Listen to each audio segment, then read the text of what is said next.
भारत भूमि की महिमा अनादि काल से गाई जाती रही है। यह भूमि न केवल राजाओं की वीरता के लिए बल्कि उनकी धर्मनिष्ठा, न्यायप्रियता और करुणा के लिए भी पूज्य रही है।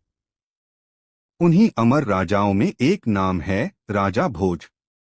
राजा भोज परम बुद्धिमान, न्यायप्रिय और विद्यानुरागी शासक थे। कहा जाता है कि उनके राज्य में सूर्यास्त तक किसी की आंखों में आंसू नहीं टिकते थे, क्योंकि न्याय उसी दिन दिया जाता था।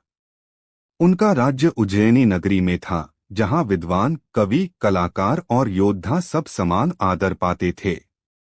दरबार में वेदों की गूंज, कवियों की रचनाएं और सैनिकों के जयघोष प्रतिदिन प्रतिध्वनित होते थे। राजा भोज कहते थे, राज्य तब ही सुरक्षित है जब उसकी आत्मा सच्चाई में जीवित हो। ऐसा ही एक दिन आया जब उन्होंने एक परीक्षा रखी, और इस परीक्षा ने सदियों तक याद रखी जाने वाली एक कथा को जन्म दिया। उज्जैन नगर के आसपास हरे भरे खेत फैले थे। नदियों की कलकल ध्वनि और मंदिरों की घंटियों से वातावरण पवित्र था। राजा भोज अपने प्रजापालकों से कहा करते थे, भूमि हमारी माता है। जो इसका आदर करता है वह देवता के समान है। इन्हीं खेतों के बीच एक छोटा सा गांव था, धरणीपुर। वहीं रहता था एक साधारण किसान, गोपाल।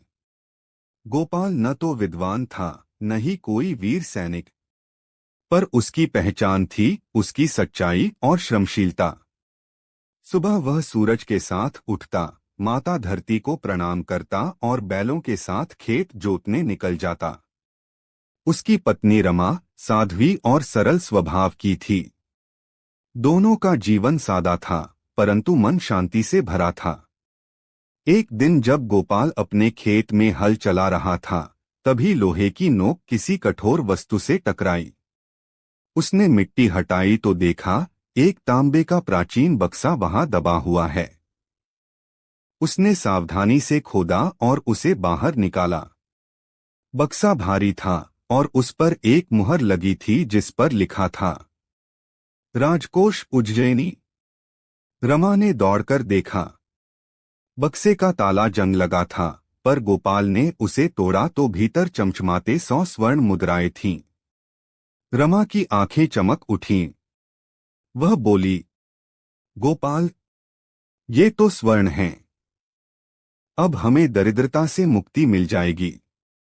भगवान ने हमारी सुन ली।